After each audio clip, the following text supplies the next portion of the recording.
ਅੰਗਰੇਜ਼ਾਂ ਦੀ ਗੁਲਾਮੀ ਤਾਂ ਉਹਨਾਂ ਨੂੰ ਪ੍ਰਵਾਨ ਹੈ, ਪਰ ਸਿੱਖਾਂ ਦਾ ਖਾਲਸਾ ਰਾਜ ਉਹਨਾਂ ਨੂੰ ਪ੍ਰਵਾਨ ਨਹੀਂ ਹੈ। ਕਿਉਂਕਿ ਉਸ ਟਾਈਮ ਇਹਨਾਂ ਨੂੰ ਸਿੱਖਾਂ ਦੀ ਜ਼ਰੂਰਤ ਸੀ। ਮੁਗਲਾਂ ਦੇ ਸਮੇਂ ਇਹਨਾਂ ਨੂੰ ਸਿੱਖਾਂ ਦੀ ਜ਼ਰੂਰਤ ਸੀ, ਅੰਗਰੇਜ਼ਾਂ ਦੇ ਸਮੇਂ ਇਹਨਾਂ ਨੂੰ ਸਿੱਖਾਂ ਦੀ ਜ਼ਰੂਰਤ ਸੀ, ਆਜ਼ਾਦੀ ਦੇ ਸਮੇਂ ਇਹਨਾਂ ਨੂੰ ਸਿੱਖਾਂ ਦੀ ਜ਼ਰੂਰਤ ਸੀ। ਜਦੋਂ ਦੇਸ਼ ਆਜ਼ਾਦ ਹੋ ਗਿਆ, ਜੋ ਕੀਤੇ ਹੋਏ ਵਾਅਦੇ ਸਨ, ਇਹ ਵਾਅਦਿਆਂ ਤੋਂ ਜਿਹੜੇ ਇੱਥੋਂ ਦੇ ਹੁਕਮਰਾਨ ਸਨ ਉਹ ਇਨਕਾਰੀ ਹੋ ਗਏ। ਸਿੱਖਾਂ ਨੂੰ ਜਰਾਇਮ ਪੇਸ਼ਾ ਕੌਮ ਕਿਹਾ ਗਿਆ, ਇਸ ਦੀ ਆਵਾਜ਼ ਬੁਲੰਦ ਕਰਨਾ ਸ਼ੁਰੂ ਕੀਤੀ। ਇਹ ਉਸ ਦਾ ਪਰਿਣਾਮ ਸੀ 1984 ਦਾ ਘੱਲੂਘਾਰਾ, ਕਿ ਸਿੱਖ ਕੌਮ ਨੂੰ ਕਿਸੇ ਤਰੀਕੇ ਨਾਲ ਇਹਨਾਂ ਨੂੰ ਸਬਕ ਸਿਖਾਇਆ ਜਾਵੇ ਤਾਂ ਕਿ ਇਹ ਦੁਬਾਰਾ ਸਿਰ ਨਾ ਚੁੱਕ ਸਕਣ ਭਾਰਤ ਦੇ। ਕਿ ਹੋ ਸਕਦਾ ਭਾਰੀ ਗਿਣਤੀ ਦੇ ਵੀ ਸੰਗਤਾਂ ਹੋਣਗੀਆਂ ਤੇ ਕਤਲੇਆਮ ਹੋ ਸਕਦਾ ਹੈ। ਕੁੱਤੇ ਭੌਂਕਦੇ ਨੇ, ਹਾਥੀ ਮਸਚਾਲ ਚੱਲਦੇ ਨੇ, ਪਰ ਜਿਸ ਦਿਨ ਭੌਂਕਣ ਵਾਲਾ ਕੁੱਤਾ ਹਾਥੀ ਦੇ ਪੈਰ ਥੱਲੇ ਆਇਆ, ਫਿਰ ਉਸ ਨੂੰ ਅਹਿਸਾਸ ਹੋਏਗਾ। 84 ਯਾਦ ਕਰਾਉਣ ਦੀਆਂ ਗੱਲਾਂ ਕਰਨ ਵਾਲੇ ਜਿਸ ਦਿਨ ਕਿਧਰੇ ਸਾਹਮਣੇ ਆ ਗਏ ਤੇ ਉਸ ਦਿਨ ਇਹਨਾਂ ਨੂੰ ਪਤਾ ਚੱਲ ਜਾਏਗਾ ਦੁਹਰਾਈ ਕਿਸ ਤਰੀਕੇ ਨਾਲ ਜਾਂਦੀ ਹੈ। ਜਿਹੜਾ ਅੰਤਕਵਾਦੀ ਹੋਵੇ ਉਸ ਦੇ ਖਿਲਾਫ ਇੱਕ ਵੀ FIR ਦਰਜ ਨਾ, ਤੁਸੀਂ ਉਸ ਨੂੰ ਅੱਤਵਾਦੀ ਕਿਸ ਤਰ੍ਹਾਂ ਕਹਿ ਸਕਦੇ ਹੋ ਬਈ? ਉੱਠ ਜਾਗ ਤੂੰ, ਇਹ ਸੌਣ ਦਾ ਵੇਲਾ ਨਹੀਂ, ਇਹ ਰੰਗਰਲੀਆਂ ਦਾ ਸਮਾਂ ਨਹੀਂ, ਇਹ ਗਾਉਣ ਦਾ ਵੇਲਾ ਨਹੀਂ। ਆਫਤਾਂ ਨੇ ਘੇਰਿਆ ਜਾ ਆਸ਼ਿਆਨਾ ਏ ਤੇਰਾ, ਮਿੱਤਰ ਕੋਈ ਨਹੀਂ ਸਜਣਾ ਵੈਰੀ ਜਮਾਨਾ ਏ ਤੇਰਾ। ਵਾਹਿਗੁਰੂ ਜੀ ਕਾ ਖਾਲਸਾ, ਵਾਹਿਗੁਰੂ ਜੀ ਕੀ ਫਤਿਹ। ਅੱਜ ਦਾ ਸਾਡਾ ਵਿਸ਼ੇਸ਼ ਟੌਪਿਕ ਹੈ ਜੂਨ 1984, ਸਿੱਖਾਂ ਦੇ ਨਾਲ ਘੱਲੂਘਾਰਾ, ਸਿੱਖ ਕਤਲੇਆਮ। ਤੇ ਸਾਡੇ ਨਾਲ ਇਸ ਵਿਸ਼ੇਸ਼ ਟੌਪਿਕ ਤੇ ਗੱਲ ਕਰਨ ਦੇ ਲਈ ਸਰਦਾਰ ਗੁਰਮੀਤ ਸਿੰਘ ਜੀ ਹਨ, ਜੋ ਕਿ ਸਿੱਖ ਪੰਥ ਦੀ ਆਵਾਜ਼ ਹਮੇਸ਼ਾ ਬੁਲੰਦ ਕਰਦੇ ਨੇ। ਨਾਲ ਹੀ ਸਿੱਖ ਪ੍ਰਚਾਰਕ ਵੀ ਨੇ ਤੇ ਸੋਸ਼ਲ ਮੀਡੀਆ ਤੇ ਹਮੇਸ਼ਾ ਐਕਟਿਵ ਰਹਿੰਦੇ ਨੇ। ਵਾਹਿਗੁਰੂ ਜੀ ਕਾ ਖਾਲਸਾ, ਵਾਹਿਗੁਰੂ ਜੀ ਕੀ ਫਤਿਹ ਜੀ। 1984 ਦੇ ਵਿੱਚ ਭਾਰਤ ਸਰਕਾਰ ਦੇ ਦੁਆਰਾ ਕਰਾਇਆ ਗਿਆ ਸਿੱਖਾਂ ਦੇ ਨਾਲ ਘੱਲੂਘਾਰਾ, ਤੁਸੀਂ ਇਹਨੂੰ ਭਾਰਤ ਸਰਕਾਰ ਦੇ ਪ੍ਰਤੀ ਨਫ਼ਰਤ ਮੰਨਦੇ ਹੋ ਜਾਂ ਕੁਝ ਹੋਰ ਮੰਨਦੇ ਹੋ? ਦੇਖੋ ਵੀਰ ਜੀ, ਸਭ ਤੋਂ ਪਹਿਲੀ ਗੱਲ ਤਾਂ ਇਹ ਹੈ ਕਿ ਜੋ 1984 ਦੇ ਵਿੱਚ ਭਾਰਤ ਦੀ ਸਰਕਾਰ ਨੇ ਸਾਡੇ ਗੁਰਧਾਮਾਂ ਦੇ ਉੱਪਰ ਜੋ ਹਮਲਾ ਕੀਤਾ, ਇਹ ਇੱਕ ਨਫ਼ਰਤ ਦਾ ਨਤੀਜਾ ਸੀ ਜੋ ਸਿੱਖਾਂ ਦੇ ਪ੍ਰਤੀ ਭਾਰਤ ਸਰਕਾਰ ਦੇ ਮਨਾਂ ਦੇ ਵਿੱਚ ਸੀ। ਔਰ ਇਹ ਨਫ਼ਰਤ ਕੋਈ ਇੱਕਦਮ ਪੈਦਾ ਹੋਈ ਨਫ਼ਰਤ ਨਹੀਂ ਸੀ, ਬਲਕਿ ਇਤਿਹਾਸ ਦੇ ਥੋੜ੍ਹਾ ਜਿਹਾ ਅਸੀਂ ਪਿਛੋਕੜ ਵਾਲੇ ਪਾਸੇ ਚਲੇ ਜਾਈਏ ਤੇ ਤੁਸੀਂ ਦੇਖੋ, ਗੁਰੂ ਨਾਨਕ ਦੇ ਪਾਤਸ਼ਾਹ ਦੇ ਸਮੇਂ ਸਿੱਖ ਕੌਮ ਦਾ ਆਰੰਭਤਾ ਹੁੰਦੀ ਹੈ, ਆਗਾਜ਼ ਹੁੰਦਾ। ਭਾਈ ਗੁਰਦਾਸ ਜੀ ਕਹਿੰਦੇ, ਮਾਰਿਆ ਸਿੱਕਾ ਜਗਤ ਵਿੱਚ, ਨਾਨਕ ਨਿਰਮਲ ਪੰਥ ਚਲਾਇਆ। ਨਿਰਮਲ ਤੇ ਨਿਰਾਲੇ ਪੰਥ ਦੀ ਨਿਸ਼ਾਨੀ ਕਿ ਗੁਰੂ ਨਾਨਕ ਦੇ ਪਾਤਸ਼ਾਹ ਜੀ ਮਹਾਰਾਜ ਨੇ ਜਨੇਊ ਪਾਉਣ ਤੋਂ ਇਨਕਾਰ ਕੀਤਾ। ਫਿਰ ਵਿਆਹ ਹੋਣ ਲੱਗਾ ਤੇ ਸਤਿਗੁਰੂ ਪਾਤਸ਼ਾਹ ਕਹਿਣ ਲੱਗੇ, ਮੈਂ ਨਹੀਂ ਮੰਨਦਾ ਅਗਨੀ ਦੇਵਤੇ ਨੂੰ। ਤੇ ਪੰਡਿਤ ਹਰਦਿਆਲ ਕਹਿਣ ਲੱਗੇ, ਵਿਆਹ ਕਿਸ ਤਰ੍ਹਾਂ ਕਰਾਂਗੇ? ਤੇ ਗੁਰੂ ਨਾਨਕ ਸਾਹਿਬ ਨੇ ਮੂਲ ਮੰਤਰ ਦਾ ਪਾਠ ਕਰਕੇ ਪਰਿਕਰਮਾ ਕਰ ਲਈਆਂ। ਤੇ ਉਸ ਸਮੇਂ ਜਿਹੜੀਆਂ ਵਿਪਰਵਾਦੀ ਤਾਕਤਾਂ ਸਨ, ਉਹਨਾਂ ਨੂੰ ਇਹ ਆਪਣੇ ਵਾਸਤੇ ਇੱਕ ਬੜਾ ਵੱਡਾ ਖਤਰਾ ਮਹਿਸੂਸ ਹੋਇਆ ਕਿ ਇਹ ਨਿਆਰੇ ਸੱਭਿਆਚਾਰ, ਇੱਕ ਨਿਰਮਲ ਪੰਥ ਦਾ ਹੁਣੇ ਹੀ ਇਸ ਨੂੰ ਨੇਸ ਤੋਂ ਨਾਬੂਦ ਕਰ ਦੇਣਾ ਚਾਹੀਦਾ, ਨਹੀਂ ਤੇ ਇਹ ਸਾਡੇ ਵਾਸਤੇ ਇੱਕ ਬਹੁਤ ਵੱਡੀ ਖਤਰੇ ਦੀ ਘੰਟੀ ਹੈ। ਅਚਲ ਬਟਾਲੇ ਦੀ ਕੱਚੀ ਕੰਧ ਅੱਜ ਵੀ ਇਸ ਗੱਲ ਦੀ ਗਵਾਹੀ ਭਰਦੀ ਹੈ ਕਿ ਗੁਰੂ ਨਾਨਕ ਦੇ ਪਾਤਸ਼ਾਹ ਨੂੰ ਉੱਥੇ ਖੜੇ ਕਰਕੇ ਵਿੱਚ ਸੈਂਕੜੇ ਬੰਦੇ ਖੜੇ ਕਰ ਦਿੱਤੇ ਕਿ ਜਦੋਂ ਗੁਰੂ ਨਾਨਕ ਸਾਹਿਬ ਬੈਠ ਜਾਣ ਤੇ ਇਸ ਕੰਧ ਨੂੰ ਧੱਕਾ ਦੇ ਦਿਓ ਤਾਂ ਕਿ ਇਸ ਕੰਧ ਦੇ ਥੱਲੇ ਦੱਬ ਕੇ ਇਸ ਨਿਆਰੇ ਸੱਭਿਆਚਾਰ ਤੇ ਨਿਰਮਲ ਪੰਥ ਦਾ ਜਿਹੜਾ ਬੀਜ ਹੀ ਨਾਸ਼ ਕੀਤਾ ਜਾ ਸਕੇ। ਪਰ ਬਾਬਾ ਅਗਮ ਅਗਾਧਪੁਰ ਕਿਹੜਾ ਝੱਲੇ ਗੁਰੂ ਕੀ ਝਾਲਾ, ਕਾਮਯਾਬ ਨਹੀਂ ਹੋ ਸਕੇ। ਗੁਰੂ ਅਰਜਨ ਦੇ ਪਾਤਸ਼ਾਹ ਦੀ ਸ਼ਹਾਦਤ ਹੁੰਦੀ ਹੈ, ਤੱਤੀ ਲੋਹ ਤੇ ਬੈਠਦੇ ਨੇ, ਜੋ ਸੱਚ ਦੇ ਵਾਸਤੇ ਸੀ, ਮਨੁੱਖਤਾ ਦੇ ਭਲੇ ਦੇ ਵਾਸਤੇ ਸੀ।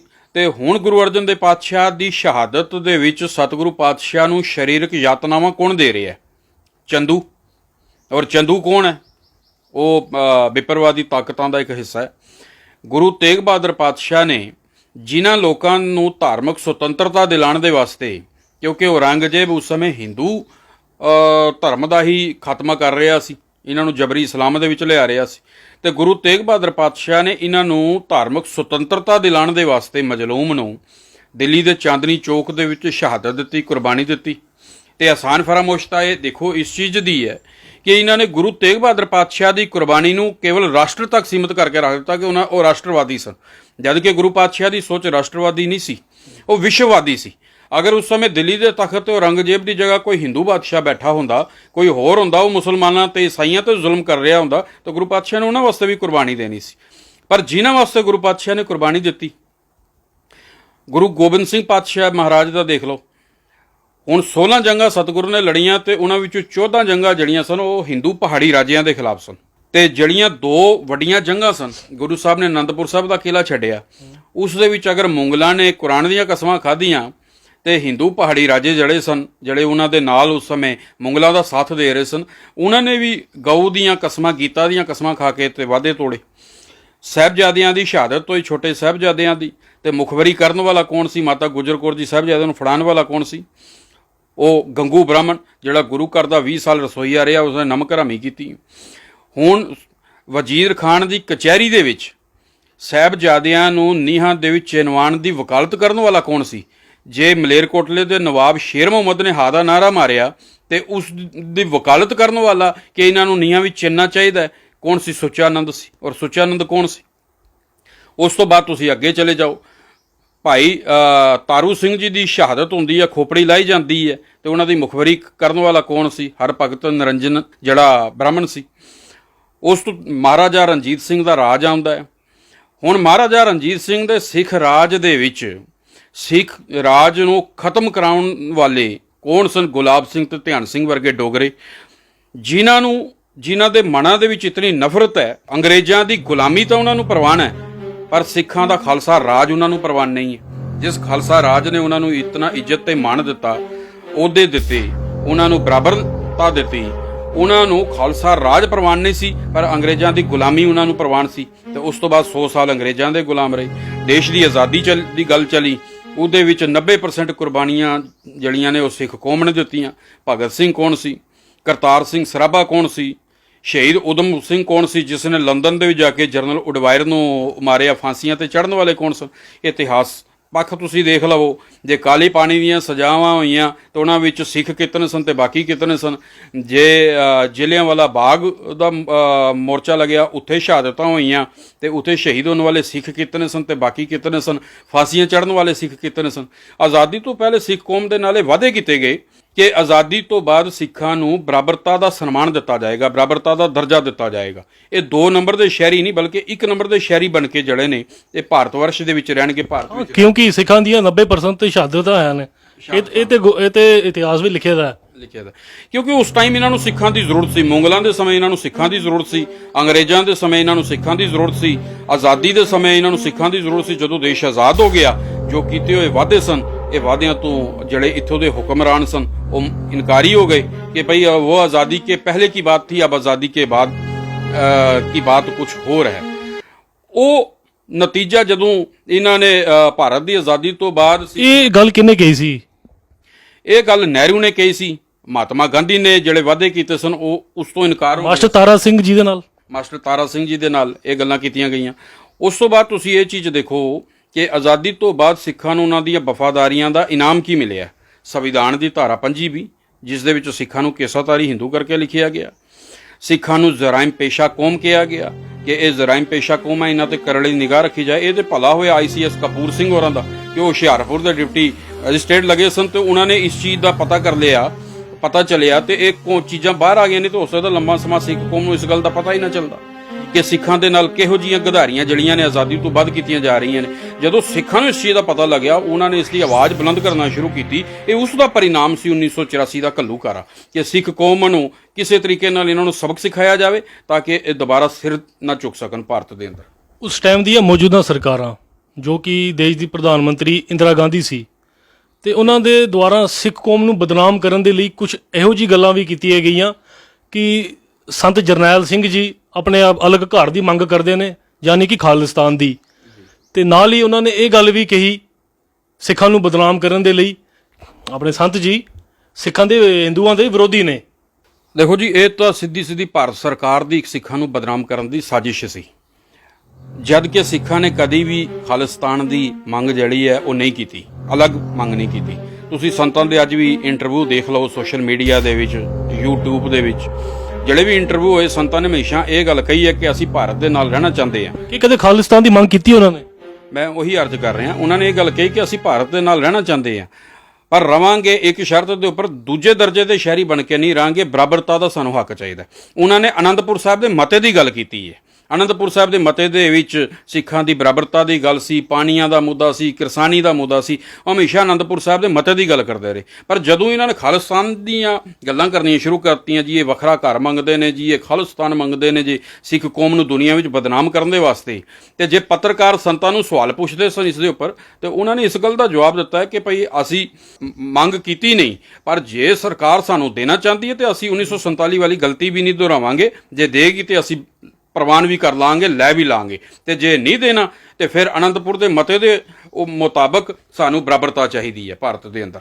ਉਸ ਟਾਈਮ 3 ਜੂਨ 1984 ਅੱਜ ਤੋਂ 36 ਸਾਲ ਪਹਿਲੇ ਸ਼੍ਰੀ ਗੁਰੂ ਅਰਜਨ ਦੇਵ ਜੀ ਦਾ ਸ਼ਹੀਦੀ ਦਿਨ ਵੀ ਸੀ। ਤੁਹਾਨੂੰ ਲੱਗਦਾ ਹੈ ਕਿ ਇਸ ਦਿਨ ਨੂੰ ਸਰਕਾਰ ਦੇ ਵੱਲੋਂ ਆਪੇ ਹੀ ਚੁਣਿਆ ਗਿਆ ਕਿ ਹੋ ਸਕਦਾ ਹੈ ਭਾਰੀ ਗਿਣਤੀ ਦੇ ਵਿੱਚ ਸੰਗਤਾਂ ਹੋਣਗੀਆਂ ਤੇ ਕਤਲੇਆਮ ਹੋ ਸਕਦਾ ਹੈ? ਬਿਲਕੁਲ, ਇਹ ਇੱਕ ਪੂਰੀ ਪ੍ਰੀ ਪਲਾਨਿੰਗ ਦੇ ਨਾਲ ਜਿਹੜਾ ਭਾਰਤ ਸਰਕਾਰ ਵੱਲੋਂ 1984 ਦਾ ਜਿਹੜਾ ਘੱਲੂਘਾਰਾ ਇਹ ਕੀਤਾ ਗਿਆ, ਇਹ ਦਰਬਾਰ ਸਾਹਿਬ ਤੇ ਅਕਾਲ ਤਖਤ ਸਾਹਿਬ ਤੇ ਹਮਲਾ ਕੀਤਾ ਗਿਆ, ਔਰ ਇਹ ਪੂਰੀ ਪਲਾਨਿੰਗ ਦੇ ਨਾਲ ਇਹ ਜੂਨ ਮਹੀਨਾ ਚੁਣਿਆ ਗਿਆ ਕਿਉਂਕਿ ਉਸ ਦਿਨ ਗੁਰੂ ਅਰਜਨ ਦੇਵ ਪਾਤਸ਼ਾਹ ਦਾ ਸ਼ਹੀਦੀ ਦਿਹਾੜਾ ਵੀ ਸੀ ਉਸੇ ਹਫ਼ਤੇ, ਔਰ ਸੰਗਤਾਂ ਭਾਰੀ ਗਿਣਤੀ ਦੇ ਵਿੱਚ ਉੱਥੇ ਮੌਜੂਦ ਸਨ। ਔਰ ਸਰਕਾਰ ਇਹ ਗੱਲ ਚਾਹੁੰਦੀ ਸੀ ਕਿ ਸਿੱਖਾਂ ਨੂੰ ਇੱਕੋ ਵਾਰ ਐਸਾ ਸਬਕ ਸਿਖਾਇਆ ਜਾਵੇ ਤਾਂ ਕਿ ਇਹ ਦੁਬਾਰਾ ਕਦੀ ਵੀ ਸਿਰ ਨਾ ਚੁੱਕ ਸਕਣ ਤੇ ਨਾ ਆਪਣੇ ਹੱਕ ਜਿਹੜੇ ਨੇ, ਹਕੂਕ ਨੇ, ਜਿਹੜੇ ਹੱਕ ਨੇ, ਉਹਨਾਂ ਦੀ ਇਹ ਗੱਲ ਕਰ ਸਕਣ। ਉਹ ਸਿੱਖਾਂ ਨੂੰ ਸਬਕ ਸਿਖਾਉਣ ਦੇ ਵਾਸਤੇ ਉਹ ਜਿਹੜਾ ਇਹ ਜੂਨ ਮਹੀਨੇ ਦਾ ਪਹਿਲਾ ਹਫ਼ਤਾ ਜਿਹੜਾ ਸੀ ਇਹ ਸਰਕਾਰ ਦੇ ਵੱਲੋਂ ਚੁਣਿਆ ਗਿਆ, ਔਰ ਇਸ ਦੀ ਪਲਾਨਿੰਗ ਜਿਹੜੀ ਹੈ ਇਹ ਬੜੀ ਦੇਰ ਪਹਿਲੇ ਤੋਂ ਹੀ ਚੱਲ ਰਹੀ ਸੀ। ਤੇ ਸਰਕਾਰ ਨੇ ਇੱਕ ਆਪਣਾ ਇਹ ਵੀ ਪੇਸ਼ ਕੀਤੀ ਦਲੀਲ ਕਿ ਅਸੀਂ ਸਿੰਘਾਂ ਨੂੰ, ਖਾੜਕੂ ਸਿੰਘਾਂ ਨੂੰ ਤੇ ਸੰਤ ਜੀ ਨੂੰ ਉੱਥੋਂ ਬਾਹਰ ਕੱਢਣਾ ਸੀ, ਤਾਂ ਹੀ ਉਹ ਇਹ ਹਮਲਾ ਕੀਤਾ ਗਿਆ। ਦੇਖੋ, ਇੱਕ ਚੀਜ਼ ਇਹ ਵੀ ਸਰਕਾਰ ਦਾ ਇੱਕ ਝੂਠਾ ਪ੍ਰੋਪਗੈਂਡਾ ਸੀ। ਇਸ ਦੇ ਹੋਰ ਵੀ ਬਹੁਤ ਸਾਰੇ ਤੌਰ ਤਰੀਕੇਕਾਰ ਹੋ ਸਕਦੇ ਸਨ ਜੇ ਸਰਕਾਰ ਦੇ ਮਨ ਦੇ ਵਿੱਚ ਇਸ ਤਰ੍ਹਾਂ ਹੀ ਸੀ। ਸੰਤ ਤੇ ਅਕਾਲ ਤਖਤ ਸਾਹਿਬ ਦੇ ਵਿੱਚ ਬੈਠੇ ਸਨ, ਜਿਹੜੇ ਬਾਕੀ ਹੋਰ ਜਿਸਲੇ ਅਕਾਲ ਤਖਤ ਸਾਹਿਬ ਤੇ ਹਮਲਾ ਕੀਤਾ ਗਿਆ ਦਰਬਾਰ ਸਾਹਿਬ, ਇਸ ਦੇ ਨਾਲ ਭਾਰਤ ਦੇ ਹੋਰ 38 ਗੁਰਦੁਆਰਿਆਂ ਵਿੱਚ, ਅਲੱਗ-ਅਲੱਗ ਸ਼ਹਿਰਾਂ ਦੇ 38 ਗੁਰਦੁਆਰਿਆਂ ਦੇ ਵਿੱਚ ਹਮਲਾ ਕੀਤਾ ਗਿਆ ਕਿ ਉਹਨਾਂ ਵਿੱਚ ਵੀ ਸੰਤ ਬੈਠੇ ਹੋਏ ਸਨ। ਉੱਥੇ ਸੰਤ ਤਾਂ ਨਹੀਂ ਸਨ ਨਾ, ਸੰਤ ਤੇ ਸਿਰਫ ਅਕਾਲ ਤਖਤ ਸਾਹਿਬ ਤੇ ਸਨ। ਇਹ ਸਰਕਾਰ ਦੀ ਕੇਵਲ ਸਿੱਖਾਂ ਨੂੰ ਬਦਨਾਮ ਕਰਨ ਦੇ ਵਾਸਤੇ ਤੇ ਝੂਠਾ ਪ੍ਰੋਪਗੈਂਡਾ ਕਰਨ ਦੇ ਵਾਸਤੇ ਇਹੋ ਜੀਆਂ ਜੜੀਆਂ ਨੇ, ਇਹ ਕਹਾਣੀਆਂ ਜੜੀਆਂ ਨੇ, ਇਹ ਬਣਾਈਆਂ ਗਈਆਂ। ਅੱਜ 36 ਸਾਲ ਹੋ ਗਏ ਨੇ, ਸਿੱਖਾਂ ਨੂੰ ਹਲੇ ਤੱਕ ਵੀ ਇਨਸਾਫ ਨਹੀਂ ਮਿਲਿਆ। ਦੇਖੋ, ਸਰਕਾਰ ਦੀ ਨੀਅਤ ਹੀ ਨਹੀਂ ਹੈ ਇਨਸਾਫ ਦੇਣ ਦੀ। ਅਸੀਂ ਗੱਲ ਕਰੀਏ ਅੱਜ ਦੀ ਮੌਜੂਦਾ ਸਰਕਾਰ ਦੀ, ਇਹਨਾਂ ਨੇ ਵੀ ਸਿੱਖਾਂ ਨਾਲ ਵਾਅਦੇ ਕੀਤੇ ਕਿ ਅਸੀਂ ਤੁਹਾਨੂੰ ਇਨਸਾਫ ਦਿਲਾਵਾਂਗੇ। ਦੇਖੋ, ਸਰਕਾਰ ਭਾਵੇਂ ਬੀਜੇਪੀ ਦੀ ਹੋਵੇ ਭਾਵੇਂ ਕਾਂਗਰਸ ਦੀ ਹੋਵੇ, ਇਹ ਇੱਕੋ ਸਿੱਕੇ ਦੇ ਦੋ ਪਹਿਲੂ ਨੇ। ਕਾਂਗਰਸ ਜਾਂਦੀ ਹੈ, ਬੀਜੇਪੀ ਆ ਜਾਂਦੀ ਹੈ, ਬੀਜੇਪੀ ਜਾਂਦੀ ਹੈ ਤੇ ਕਾਂਗਰਸ ਆ ਜਾਂਦੀ ਹੈ। ਸਿੱਖਾਂ ਦੀ ਹਮਾਇਤੀ ਨਾ ਬੀਜੇਪੀ ਹੈ ਤੇ ਨਾ ਕਾਂਗਰਸ ਹੈ। ਨਾ ਸਿੱਖਾਂ ਦਾ ਭਲਾ ਕਾਂਗਰਸ ਦੇ ਰਾਜ ਵਿੱਚ ਹੋ ਸਕਦਾ ਤੇ ਨਾ ਬੀਜੇਪੀ ਦੇ ਰਾਜ ਦੇ ਵਿੱਚ ਹੋ ਸਕਦਾ। ਕਾਂਗਰਸ ਨੇ ਹਮਲਾ ਕੀਤਾ, ਸਾਹਮਣੇ ਤੋਂ ਆਣ ਕੇ ਸਾਡੇ ਅਕਾਲ ਤਖਤ ਸਾਹਿਬ ਨੂੰ ਢਹਿ ਢੇਰੀ ਕੀਤਾ, ਨਸਲਕੁਸ਼ੀ ਕੀਤੀ, ਤੇ ਬੀਜੇਪੀ ਜਿਹੜੀ ਹੈ, ਇਹ ਬੀ ਟੀਮ ਜਿਹੜੀ ਹੈ, ਜਿਹੜੀ ਦੀ ਸ਼ਾਖਾ ਆਰਐਸਐਸ ਹੈ, ਉਹ ਸਿੱਖਾਂ ਨੂੰ ਸਿਧਾਂਤਕ ਤੌਰ ਦੇ ਉੱਤੇ ਮਾਰ ਦੇ ਰਹੀ ਹੈ। ਉਹ ਸਿਧਾਂਤਕ ਤੌਰ ਦੇ ਉੱਤੇ ਮਾਰ ਰਹੀ ਹੈ। ਅੱਜ ਸਿੱਖ ਨੂੰ ਵਿਪਰਵਾਦ ਦੇ ਗਹਿਰੇ ਸਾਗਰ ਦੇ ਵਿੱਚ ਜਿਹੜਾ ਹੈ ਉਹ ਗਰਕ ਕਰ ਦੇਣਾ ਚਾਹੁੰਦੀ ਹੈ। ਤੇ ਗੱਲ ਕਰੀਏ 1984 ਦੀ, ਤੇ ਨਾਲ ਹੀ ਕੁਝ ਸ਼ਰਾਰਤੀ ਤੱਤਵ ਜਿਹੜੇ ਕਿ 1984 ਨੂੰ ਸੋਸ਼ਲ ਮੀਡੀਆ ਦੇ ਰਾਹੀਂ ਹਰ ਸਾਲ ਜੂਨ ਦੇ ਮਹੀਨੇ ਸਿੱਖਾਂ ਨੂੰ ਯਾਦ ਕਰਵਾਉਂਦੇ ਨੇ ਕਿ ਸਿੱਖਾਂ ਨੂੰ ਕਿਤੇ 1984 ਭੁੱਲ ਤੇ ਨਹੀਂ ਗਿਆ। ਵੇਖੋ ਵੀਰ ਜੀ, ਇਹ ਇੱਕ ਬਦਕਿਸਮਤੀ ਹੈ ਕਿ ਸਿੱਖਾਂ ਦੇ ਜ਼ਖਮਾਂ ਨੂੰ ਮੁੜ-ਮੁੜ ਕੇ ਬਾਰ-ਬਾਰ ਜਿਹੜਾ ਹੈ ਉਹ ਕੁਰੇਦਿਆ ਜਾਂਦਾ ਹੈ। ਔਰ ਇਸ ਆਜ਼ਾਦ ਭਾਰਤ ਦੇ ਅੰਦਰ ਅਗਰ ਇਹ ਲੋਕੀ ਅੱਜ ਆਜ਼ਾਦੀ ਦਾ ਨਿੱਘ ਮਾਣ ਰਹੇ ਨੇ ਤੇ ਸਿੱਖ ਕੌਮ ਦੀ ਬਦੌਲਤ ਮਾਣ ਰਹੇ ਨੇ।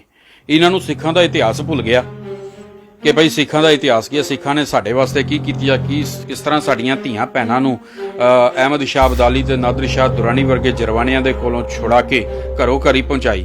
ਅਗਰ ਅੱਜ ਅਸੀਂ ਆਜ਼ਾਦੀ ਦਾ ਨਿੱਘ ਮਾਣ ਰਹੇ ਹਾਂ ਤੇ ਜੇ ਸਿੱਖਾਂ ਦੇ ਕਾਰਨ ਮਾਰ ਰਹੇ ਹਾਂ, ਜੇ ਸਿੱਖ ਨਾ ਹੁੰਦੇ ਤੇ ਸ਼ਾਇਦ ਅੱਜ ਅਸੀਂ ਆਜ਼ਾਦ ਭਾਰਤ ਦੇ ਵਿੱਚ ਸਾਹ ਵੀ ਨਾ ਲੈ ਰਹੇ ਹੁੰਦੇ। ਅੱਜ ਭਾਰਤ ਦਾ ਨਕਸ਼ਾ ਕੁਝ ਹੋਰ ਹੁੰਦਾ।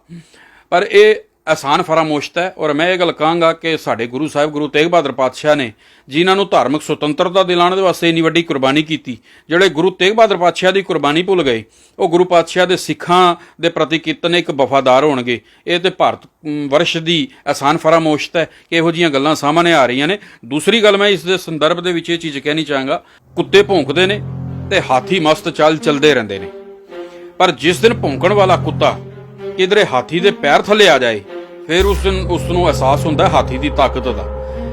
ਇਹ ਦੁੱਕੀ ਤਿੱਕੀ ਦੇ ਬੰਦੇ, ਇਹਨਾਂ ਵਾਲੇ ਪਾਸੇ ਜ਼ਿਆਦਾ ਧਿਆਨ ਵੀ ਨਹੀਂ ਦੇਣਾ ਚਾਹੀਦਾ, ਕਿਉਂਕਿ ਜਿਸ ਨੂੰ ਨਾਲ ਦਾ ਪੜੋਸੀ ਨਹੀਂ ਪਛਾਣਦਾ, ਮੈਂ ਅਕਸਰ ਇਹ ਗੱਲ ਕਹਿਣਾ ਇੰਟਰਵਿਊ ਦੇ ਵਿੱਚ, ਜਿਹਨੂੰ ਨਾਲ ਦਾ ਗਵਾਂਢੀ ਪੜੋਸੀ ਨਹੀਂ ਪਛਾਣਦਾ ਤੇ ਉਹ ਵੀ ਆਪਣੇ ਆਪ ਨੂੰ ਹਾਈਲਾਈਟ ਕਰਨ ਦੇ ਵਾਸਤੇ ਸਿੱਖਾਂ ਨੂੰ ਟਾਰਗੇਟ ਕਰਦਾ ਹੈ, ਕਿਉਂਕਿ ਸਿੱਖ ਕੌਮ ਅਣਖੀ ਕੌਮ ਹੈ। ਇਹ ਬਰਦਾਸ਼ਤ ਨਹੀਂ ਕਰਦੀ, ਉਹ ਟਾਰਗੇਟ ਕਰਦਾ ਹੈ। ਤੇ ਜਦੋਂ ਅੱਗੋਂ ਸਿੱਖ ਕੌਮ ਦਾ ਰਿਐਕਸ਼ਨ ਆਉਂਦਾ ਹੈ ਤੇ ਫਿਰ 24 ਘੰਟੇ ਅੰਦਰ ਅੰਦਰ ਗੋਡਿਆਂ ਤੇ ਆ ਕੇ ਮਾਫੀਆਂ ਵੀ ਮੰਗ ਲੈਂਦੇ ਨੇ ਇਹ ਲੋਕੀ। ਬਸ ਇਤਨੇ ਕੁ ਜੋਗੇ ਨੇ। ਇਸ ਵਾਸਤੇ ਗੱਲ ਇਹ ਹੈ ਕਿ ਕੁੱਤੇ ਭੌਂਕਦੇ ਨੇ, ਹਾਥੀ ਮਸ ਚਾਲ ਚੱਲਦੇ ਨੇ, ਪਰ ਜਿਸ ਦਿਨ ਭੌਂਕਣ ਵਾਲਾ ਕੁੱਤਾ ਹਾਥੀ ਦੇ ਪੈਰ ਥੱਲੇ ਆਇਆ ਫਿਰ ਉਸਨੂੰ ਅਹਿਸਾਸ ਹੋਏਗਾ। 84 ਯਾਦ ਕਰਾਉਣ ਦੀਆਂ ਗੱਲਾਂ ਕਰਨ ਵਾਲੇ ਜਿਸ ਦਿਨ ਕਿਧਰੇ ਸਾਹਮਣੇ ਆ ਗਏ ਤੇ ਉਸ ਦਿਨ ਇਹਨਾਂ ਨੂੰ ਵੀ ਪਤਾ ਚੱਲ ਜਾਏਗਾ ਕਿ 84 ਦੁਹਰਾਈ ਕਿਸ ਤਰੀਕੇ ਨਾਲ ਜਾਂਦੀ ਹੈ। ਦੂਸਰਾ ਨੰਬਰ, ਅਗਰ 84 ਦੇ ਵਿੱਚ ਸਿੱਖਾਂ ਨੂੰ ਸਬਕ ਸਿਖਾਉਣ ਦੀਆਂ ਗੱਲਾਂ ਕਰ ਰਹੇ ਨੇ ਤੇ ਕੇ.ਐਸ. ਬਰਾੜ ਦੀ ਕਿਤਾਬ ਆਪਰੇਸ਼ਨ ਬਲੂ ਸਟਾਰ ਪੜ੍ਹ ਕੇ ਦੇਖ ਲੈਣ ਕਿ ਭਾਰਤੀ ਫੌਜ ਦਾ ਕਿਤਨਾ ਨੁਕਸਾਨ ਹੋਇਆ ਸੀ, ਕਿਤਨੀਆਂ ਲਾਸ਼ਾਂ ਟਰੱਕ ਭਰ ਕੇ ਉੱਥੋਂ ਕੱਢੀਆਂ ਗਈਆਂ। ਹਮਲਾ ਕਰਾਉਣ ਵਾਲੀ ਇੰਦਰਾ ਗਾਂਧੀ ਦਾ ਕੀ ਹਸ਼ਰ ਹੋਇਆ, ਜਰਨਲ ਵੈਦਿਆ ਦਾ ਕੀ ਹੋਇਆ, ਹੋਰ ਜਿਹੜੇ ਗੁਨੇਗਾਰ ਸਨ ਉਹਨਾਂ ਦਾ ਕੀ ਹਸ਼ਰ ਹੋਇਆ। ਇਹ ਵੀ ਇਹਨਾਂ ਨੂੰ ਸੋਚ ਲੈਣਾ ਚਾਹੀਦਾ, ਉਸ ਪਾਸੇ ਵੀ ਧਿਆਨ ਦੇਣੀ ਚਾਹੀਦੀ ਹੈ। ਇਸ ਕਰਕੇ ਸਿੱਖ 2% ਨੇ, ਸਿੱਖ ਕੌਮ ਦੇ ਨਾਲ ਮੱਥਾ ਨਹੀਂ ਲਾਉਣਾ ਚਾਹੀਦਾ। ਕੁਝ ਇਹ ਆਪਣੇ ਗਵਰਨਮੈਂਟ ਦੁਆਰਾ ਵੀ ਕਿਹਾ ਜਾਂਦਾ ਹੈ ਕਿ ਆਪਣੇ ਪਿੰਡਰਾ ਵਾਲੇ ਸੰਤ ਜੀ ਆਤੰਕਵਾਦੀ ਸਨ। ਵੇਖੋ, ਇਹ ਮੈਂ ਨਹੀਂ ਕਹਿੰਦਾ। ਇਹਨਾਂ ਦੇ ਬੀਜੇਪੀ ਦੇ ਇੱਕ ਸੀਨੀਅਰ ਲੀਡਰ ਸੁਬਰਮਨੀਅਮ ਸਵਾਮੀ, ਉਹਨਾਂ ਦੀ ਇੱਕ ਵੀਡੀਓ ਵੀ ਮੇਰੇ ਕੋਲ ਪਈ ਹੈ ਰਿਕਾਰਡ ਦੇ ਤੌਰ ਦੇ ਉੱਪਰ। ਔਰ ਇੱਕ ਸੀਨੀਅਰ ਲੀਡਰ ਨੇ, ਮਤਲਬ ਭਾਰਤ ਦੀ ਸਿਆਸਤ ਦੇ ਵਿੱਚ ਉਹਨਾਂ ਦਾ ਬੜਾ ਉੱਚਾ ਕੱਦ ਹੈ, ਕਈ ਸਰਕਾਰਾਂ ਉਹਨਾਂ ਬਣਾਈਆਂ, ਕਈ ਗਿਰਾਈਆਂ। ਉਹ ਸੁਬਰਮਨੀਅਮ ਸਵਾਮੀ ਦਾ ਇੰਟਰਵਿਊ ਪੜ੍ਹ ਲੈਣ, ਉਹੀ ਇਹ ਗੱਲ ਕਹਿੰਦੇ ਨੇ ਕਿ ਸੰਤ ਜਰਨੈਲ ਸਿੰਘ ਭਿੰਡਰਾਂ ਵਾਲੇ ਅੱਤਵਾਦੀ ਨਹੀਂ ਸਨ। ਕਿਉਂ ਨਹੀਂ ਸਨ? ਉਹ ਕਹਿੰਦੇ ਮੇਰੀ ਕਈ ਵਾਰੀ ਮੁਲਾਕਾਤ ਹੋਈ, ਭਾਰਤ ਦੇ ਕਿਸੇ ਵੀ ਪੁਲਿਸ ਸਟੇਸ਼ਨ ਦੇ ਵਿੱਚ ਉਹਨਾਂ ਦੇ ਖਿਲਾਫ ਇੱਕ ਵੀ FIR ਦਰਜ ਨਹੀਂ ਹੈ। ਔਰ ਜਿਹੜਾ ਆਤੰਕਵਾਦੀ ਹੋਵੇ ਉਸ ਦੇ ਖਿਲਾਫ ਇੱਕ ਵੀ FIR ਦਰਜ ਨਾ, ਤੁਸੀਂ ਉਸਨੂੰ ਅੱਤਵਾਦੀ ਕਿਸ ਤਰ੍ਹਾਂ ਕਹਿ ਸਕਦੇ ਹੋ ਬਈ? ਦੂਸਰਾ ਨੰਬਰ ਇਹ ਚੀਜ਼ ਹੈ ਕਿ ਉਹ ਰੋਜ਼ਾਨਾ ਅਕਾਲ ਤਖਤ, ਸੁਬਰਮਨੀਅਮ ਸਵਾਮੀ ਇਹ ਗੱਲ ਕਹਿੰਦਾ ਕਿ ਉਹ ਰੋਜ਼ਾਨਾ ਅਕਾਲ ਤਖਤ ਸਾਹਿਬ ਤੇ ਪ੍ਰੈਸ ਬੁਲਾ ਕੇ, ਮੀਡੀਆ ਬੁਲਾ ਕੇ ਤੇ ਇੰਟਰਵਿਊ ਦਿੰਦੇ ਸਨ। ਕਿਆ ਜਿਹੜਾ ਕੋਈ ਆਤੰਕਵਾਦੀ ਹੋਏਗਾ ਉਹ ਐਸਾ ਕਰੇਗਾ? ਉਹ ਆਪਣਾ ਫੇਸ ਸਾਹਮਣੇ ਲਿਆਏਗਾ? ਉਹ ਰੋਜ਼ਾਨਾ ਦਿੰਦੇ ਸਨ। ਉਹ ਆਤੰਕਵਾਦੀ ਕਿੱਥੋਂ ਨੇ? ਇਹ ਤਾਂ ਇੱਕ ਭਾਰਤ ਸਰਕਾਰ ਦੇ ਦਿਲਾਂ ਦੀ ਜਿੱਥੋਂ ਗੱਲ ਸ਼ੁਰੂ ਹੋਈ ਸੀ, ਇੱਕ ਸਿੱਖਾਂ ਦੇ ਪ੍ਰਤੀ ਨਫ਼ਰਤ ਹੈ ਕਿ ਉਹਨਾਂ ਨੇ ਅਨੰਦਪੁਰ ਸਾਹਿਬ ਦੇ ਮਤੇ ਨੂੰ ਚੁੱਕਿਆ, ਅਨੰਦਪੁਰ ਸਾਹਿਬ ਦੇ ਮਤੇ ਦੀ ਗੱਲ ਕੀਤੀ, ਹਕੂਕਾਂ ਦੀ ਗੱਲ ਕੀਤੀ, ਸਿੱਖ ਕੌਮ ਦੀ ਭਾਰਤ ਵਰਸ਼ ਦੇ ਅੰਦਰ ਬਰਾਬਰਤਾ ਦੀ ਗੱਲ ਕੀਤੀ। ਇਹਨਾਂ ਨੂੰ ਉਹ ਚੀਜ਼ਾਂ ਨਹੀਂ ਪਚੀਆਂ। ਇਹਨਾਂ ਨੇ ਬਦਨਾਮ ਕਰਨ ਦੇ ਵਾਸਤੇ, ਜਸਟੀਫਾਈ ਕਰਨ ਦੇ ਵਾਸਤੇ ਇਹੋ ਜਿਹੇ ਐਲੀਗੇਸ਼ਨ ਜਿਹੜੇ ਨੇ ਉਹ ਲਗਾਉਣੇ ਸ਼ੁਰੂ ਕਰ ਦਿੱਤੇ। ਕਿ ਸਿੱਖ ਘੱਲੂਘਾਰਾ 1984 ਨੂੰ ਲੈ ਕੇ ਸਿੱਖ ਨੌਜਵਾਨਾਂ ਨੂੰ ਤੁਹਾਡਾ ਕੀ ਮੈਸੇਜ ਹੈ? ਦੇਖੋ, ਸਭ ਤੋਂ ਪਹਿਲੀ ਗੱਲ ਤਾਂ ਇਹ ਹੈ, ਮੈਂ ਸਿੱਖ ਨੌਜਵਾਨਾਂ ਨੂੰ ਉਸ ਤੋਂ ਪਹਿਲੇ ਕਿ ਕੋਈ ਸੰਦੇਸ਼ ਦਿਆਂ, ਮੈਂ ਇੱਕ ਗੱਲ ਸੰਤਾਂ ਦੇ ਬਾਰੇ ਜਿਹੜੀ ਰਹਿ ਗਈ ਹੈ ਉਹ ਮੈਂ ਜ਼ਰੂਰ ਕਰਨੀ ਚਾਹਾਂਗਾ। ਇੱਕ ਗੱਲ ਕਹੀ ਜਾਂਦੀ ਹੈ, ਇਹ ਪ੍ਰਚਾਰਿਆ ਜਾ ਰਿਹਾ ਕਿ ਸੰਤ ਜਰਨੈਲ ਸਿੰਘ ਜਿਹੜੇ ਨੇ ਉਹ ਹਿੰਦੂਆਂ ਦੇ ਵਿਰੋਧੀ ਸਨ। ਮੇਰੇ ਇਹ ਦਿਲ ਦੇ ਵਿੱਚ ਆਈ ਹੈ, ਮੇਰਾ ਇੱਕ ਆਪਣਾ ਹੈਗਾ ਕਿ ਸੰਤ ਕਿਸੇ ਵੀ ਧਰਮ ਦੇ, ਕੌਮ ਦੇ ਵਿਰੋਧੀ ਨਹੀਂ ਸਨ। ਅਗਰ ਵਿਰੋਧੀ ਹੁੰਦੇ ਤੇ ਅੰਮ੍ਰਿਤਸਰ ਦੇ ਰਹਿਣ ਵਾਲੇ ਕੈਲਾਸ਼ ਖੇਰ ਦੀ ਕਰਿਆਨੇ ਦੀ ਦੁਕਾਨ ਨੂੰ ਅੱਗ ਲੱਗ ਗਈ, ਦੁਕਾਨ ਸੜ ਗਈ, ਤੇ ਉਸ ਨੂੰ ਕਈ ਫਿਰਕਾ ਪ੍ਰਸਤਾਂ ਨੇ, ਤਾਕਤਾਂ ਨੇ ਇਹ ਜ਼ੋਰ ਪਾਇਆ ਕਿ ਤੂੰ ਸੰਤਾਂ ਦਾ ਨਾਂ ਲੈ। ਉਹ ਨਹੀਂ ਲਿਆ। ਉਹ ਸੰਤ ਜਰਨੈਲ ਸਿੰਘ ਉਹਨਾਂ ਕੋਲ ਆਇਆ ਤੇ ਉਸਨੇ ਕਿਹਾ, ਸੰਤ ਜੀ ਮੇਰੀ ਦੁਕਾਨ ਸੜ ਗਈ, ਮੇਰੇ ਬੱਚੇ ਜਿਹੜੇ ਨੇ ਉਹ ਸੜਕਾਂ ਤੇ ਰੁਲ ਜਾਣਗੇ ਤੇ ਤੁਸੀਂ ਮੈਨੂੰ 100 ਰੁਪਈਆ ਦੇ ਦਿਓ ਤੇ ਬਾਕੀਆਂ ਕੋਲੋਂ ਮੈਂ ਉਗਰਾਹੀ ਕਰਕੇ ਆਪਣੀ ਦੁਕਾਨ ਦੇ ਵਿੱਚ ਸਮਾਨ ਪਾ ਲਾਂਗਾ। ਤੇ ਸੰਤਾਂ ਨੇ ਉਸ ਕੈਲਾਸ਼ ਖੇਰ ਨੂੰ ਆਪਣੀ ਗਲਵਕੜੀ ਵਿੱਚ ਲਿਆ ਤੇ ਸਿਰ ਤੇ ਹੱਥ ਫੇਰ ਕੇ ਕਹਿਣ ਲੱਗੇ ਕਿ ਤੂੰ ਗੁਰੂ ਦੇ ਦਰ ਦੇ ਉੱਤੇ ਆਏ, ਗੁਰੂ ਦੇ ਸਿੱਖ ਦੇ ਕੋਲ ਆਇਆ ਹੈ ਤੇ ਗੁਰੂ ਨੇ ਸਿੱਖ ਨੂੰ ਇਹ ਸਿਖਾਇਆ ਕਿ ਕਿਸੇ ਵੀ ਮਾਸੂਮ ਤੇ ਮਜ਼ਲੂਮ ਨੂੰ ਜਿਹੜਾ ਉਹ ਦੁਖੀ ਨਹੀਂ ਹੋਣ ਦੇਣਾ। ਇਸ ਵਾਸਤੇ ਤੇਰੇ ਬੱਚੇ ਸੜਕਾਂ ਦੇ ਉੱਤੇ ਮੈਂ ਨਹੀਂ ਰੁਲਣ ਦਿਆਂਗਾ। ਉਹਨੇ 100 ਰੁਪਇਆ ਮੰਗਿਆ ਤਾਂ ਸੰਤਾਂ ਨੇ ਆਪਣੀ ਜੇਬ ਦੇ ਵਿੱਚੋਂ 500 ਰੁਪਇਆ ਕੱਢ ਕੇ ਉਸ ਕੈਲਾਸ਼ ਖੇਰ ਨੂੰ ਦਿੱਤਾ। ਤੇ ਜੇ ਉਹ ਹਿੰਦੂ ਵਿਰੋਧੀ ਹੁੰਦੇ ਤੇ ਉਸ ਦੇ ਨਾਲ ਇਸ ਤਰ੍ਹਾਂ ਦੀ ਹਮਦਰਦੀ ਕਿਸ ਤਰ੍ਹਾਂ ਕਰਦੇ? ਇਹ ਕੇਵਲ ਸੰਤਾਂ ਨੂੰ ਬਦਨਾਮ ਕਰਨ ਦੇ ਵਾਸਤੇ ਇਹੋ ਜਿਹੇ ਪ੍ਰਾਪੋਗੰਡੇ ਕੀਤੇ ਗਏ। ਦੂਸਰਾ ਜਿਹੜਾ ਤੁਹਾਡਾ ਸਵਾਲ ਸੀ ਕਿ ਨੌਜਵਾਨਾਂ ਦੇ ਪ੍ਰਤੀ, ਦੇਖੋ, ਨੌਜਵਾਨ ਕੌਮ ਦੇ ਵਿੱਚ ਕੌਮ ਰੂਪੀ ਮਹਿਲ ਦੇ ਜਿਹੜੇ ਨੇ ਪਿੱਲਰ ਹੁੰਦੇ ਨੇ। ਔਰ ਸਾਡਾ ਇਤਿਹਾਸ ਦੇਖ ਲਵੋ ਕਿ ਜਦੋਂ ਵੀ ਕੌਮ ਦੇ ਉੱਤੇ ਕੋਈ ਭੀੜਾ ਜਾਂ ਵਿਪਦਾ ਬਣੀ ਹੈ ਤੇ ਨੌਜਵਾਨੀ ਨੇ ਅੱਗੇ ਹੋ ਕੇ ਉਸ ਹਰ ਮੁਸ਼ਕਲ ਦਾ ਸਾਹਮਣਾ ਕੀਤਾ, ਟਾਕਰਾ ਕੀਤਾ। ਔਰ ਜਿਤਨੇ ਵੀ ਇਤਿਹਾਸ ਪੱਖ ਨੇ ਸਾਡੇ, ਨੌਜਵਾਨਾਂ ਦਾ ਉਸ ਦੇ ਵਿੱਚ ਬਹੁਤ ਵੱਡਾ ਯੋਗਦਾਨ ਰਿਹਾ। ਇਸ ਵਾਸਤੇ ਮੇਰੀ ਕੌਮ ਦੇ ਨੌਜਵਾਨਾਂ ਦੇ ਪ੍ਰਤੀ ਇਹ ਬੇਨਤੀ ਹੈ ਕਿ ਅੱਜ ਸੌਣ ਦਾ ਵੇਲਾ ਨਹੀਂ, ਅੱਜ ਜਾਗਣ ਦਾ ਵੇਲਾ ਹੈ। ਉੱਠ ਜਾਗ ਤੂੰ, ਉੱਠ ਜਾਗ ਤੂੰ। ਇਹ ਸੌਣ ਦਾ ਵੇਲਾ ਨਹੀਂ, ਇਹ ਰੰਗਰਲੀਆਂ ਦਾ ਸਮਾਂ ਨਹੀਂ, ਇਹ ਗਾਉਣ ਦਾ ਵੇਲਾ ਨਹੀਂ। ਆਫਤਾਂ ਨੇ ਘੇਰਿਆ ਅੱਜ ਆਸ਼ਿਆਨਾ ਏ ਤੇਰਾ, ਮਿੱਤਰ ਕੋਈ ਨਹੀਂ ਸਜਣਾ ਵੈਰੀ ਜਮਾਨਾ ਏ ਤੇਰਾ। ਇਸ ਕਰਕੇ ਨੌਜਵਾਨੀ ਨੂੰ ਅੱਜ ਜਾਗਣ ਦੀ ਜ਼ਰੂਰਤ ਹੈ। ਅੱਜ ਜ਼ਰੂਰਤ ਹੈ ਇਹ ਜਿਤਨੀ ਵੀ ਸਾਡੀ ਲੀਡਰਸ਼ਿਪ ਹੈ, ਇਸ ਲੀਡਰਸ਼ਿਪ ਨੂੰ ਇੱਕ ਪਾਸੇ ਛੱਡ ਕੇ ਅੱਜ ਨਵੀਂ ਲੀਡਰਸ਼ਿਪ ਪੈਦਾ ਕਰਨ ਦੀ, ਸਿੱਖ ਨੌਜਵਾਨੀ ਦੇ ਵਿੱਚੋਂ ਨਵਾਂ ਲੀਡਰਸ਼ਿਪ ਉਭਾਰੀ ਜਾਵੇ, ਪੈਦਾ ਕੀਤੀ ਜਾਵੇ, ਜਿਹੜੀ ਕੌਮ ਨੂੰ ਸੁਚੱਜੀ ਤੇ ਯੋਗ ਜਿਹੜੀ ਹੈ ਉਹ ਅਗਵਾਈ ਦੇ ਸਕੇ। ਮੇਰੀ ਨੌਜਵਾਨਾਂ ਦੇ ਪ੍ਰਤੀ ਇਹੀ ਬੇਨਤੀ ਹੈ ਕਿ ਇਸ ਤੋਂ ਪਹਿਲੇ ਜਿਹੜੇ ਘੱਲੂਘਾਰੇ ਹੋਏ, ਵੱਡਾ ਘੱਲੂਘਾਰਾ ਹੋਇਆ, ਛੋਟਾ ਘੱਲੂਘਾਰਾ ਹੋਇਆ, ਤੇ ਗੁਰਸਿੱਖਾਂ ਨੇ ਹਾਰ ਨਹੀਂ ਮੰਨੀ ਜਵਾਨੀਆਂ ਦੇ ਬਲ ਦੇ ਉੱਪਰ, ਤੇ 3 ਮਹੀਨੇ ਦੇ ਬਾਅਦ ਗੁਰਮਤਾ ਕਰਕੇ ਸਰਹੰਦ ਫਤਿਹ ਕਰ ਲਈ ਸੀ। ਤੇ ਸਿੱਖ ਕੌਮ ਦੇ ਉੱਤੇ ਇਤਨਾ ਵੱਡਾ ਘੱਲੂਘਾਰਾ ਵਾਪਰਿਆ, ਤੇ ਨੌਜਵਾਨੋ ਤੁਹਾਡਾ ਇਹ ਫਰਜ਼ ਬਣਦਾ ਆਪਣੇ ਕੌਮ ਦੇ ਪ੍ਰਤੀ, ਆਪਣੇ ਗੁਰੂ ਦੇ ਪ੍ਰਤੀ, ਕਿਉਂਕਿ ਗੁਰੂ ਕਲਗੀਧਰ ਪਾਤਸ਼ਾਹ ਨੇ ਆਪਣੇ ਚਾਰੋਂ ਸਾਹਿਬਜ਼ਾਦੇ ਸ਼ਹੀਦ ਕਰਾ ਕੇ ਸਾਡੇ ਵਾਲੇ ਪਾਸੇ ਇਸ਼ਾਰਾ ਕਰਕੇ ਕਿਹਾ ਸੀ, ਇਨ ਪੁੱਤਰਨ ਕੇ ਸੀਸ ਪਰਿਵਾਰ ਦੀ ਇਹ ਸੁਤਚਾਰ, ਚਾਰ ਮੂਏ ਤੋਂ ਕਿਆ ਪਿਆ ਜੀਵਤ ਕਈ ਹਜ਼ਾਰ। ਸਾਡੇ ਵਿੱਚ ਉਹਨਾਂ ਨੇ ਆਪਣੇ ਸਾਹਿਬਜ਼ਾਦਿਆਂ ਨੂੰ ਵੇਖਿਆ ਸੀ। ਇਸ ਕਰਕੇ ਸਾਡਾ ਇਹ ਫਰਜ਼ ਬਣਦਾ, ਜ਼ਿੰਮੇਵਾਰੀ ਬਣਦੀ ਹੈ, ਨਸ਼ਿਆਂ ਦਾ ਤਿਆਗ ਕਰੀਏ, ਪਤਤ ਪੂਣੇ ਦਾ ਤਿਆਗ ਕਰੀਏ, ਖੰਡੇ ਬਾਟੇ ਦੀ ਪੋਹਲ ਛਕੀਏ, ਦਸਤਾਰਧਾਰੀ ਹੋਈਏ ਅਤੇ ਆਪਣੀ ਕੌਮ ਦੇ ਪ੍ਰਤੀ ਵਫਾਦਾਰ ਹੋਈਏ। ਤੇ ਥਾਂ ਥਾਂ ਦੇ ਉੱਤੇ ਭਟਕਣਾ ਛੱਡ ਕੇ, ਡੇਰਿਆਂ ਤੇ ਦੰਬੀਆਂ ਪਖੰਡੀਆਂ ਥਾਂ ਥਾਂ ਤੇ ਭਟਕਣਾ ਛੱਡ ਕੇ ਇੱਕ ਗੁਰੂ ਗ੍ਰੰਥ ਸਾਹਿਬ ਜੀ ਮਹਾਰਾਜ ਦੇ ਲੜ ਲੱਗੀਏ, ਇੱਕ ਨਿਸ਼ਾਨ ਤੇ ਇੱਕ ਵਿਧਾਨ, ਇੱਕ ਗੁਰੂ ਗ੍ਰੰਥ ਸਾਹਿਬ ਜੀ ਦੀ ਅਗਵਾਈ ਦੇ ਵਿੱਚ ਇੱਕ ਨਿਸ਼ਾਨ ਸਾਹਿਬ ਦੇ ਥੱਲੇ ਇਕੱਤਰ ਹੋ ਕੇ ਚੱਲੀਏ, ਤੇ ਦੁਨੀਆ ਦੀ ਕੋਈ ਵੀ ਤਾਕਤ ਜਿਹੜੀ ਹੈ ਸਿੱਖ ਕੌਮ ਵਾਲੇ ਪਾਸੇ ਅੱਖ ਚੁੱਕ ਕੇ ਨਹੀਂ ਵੇਖ ਸਕਦੀ। ਤੁਸੀਂ ਸੁਣ ਰਹੇ ਸੋ ਗੁਰਮੀਤ ਸਿੰਘ ਜੀ ਜੋ ਕਿ ਸਿੱਖ ਪ੍ਰਚਾਰਕ ਨੇ। ਵਾਹਿਗੁਰੂ ਜੀ ਕਾ ਖਾਲਸਾ, ਵਾਹਿਗੁਰੂ ਜੀ ਕੀ ਫਤਿਹ।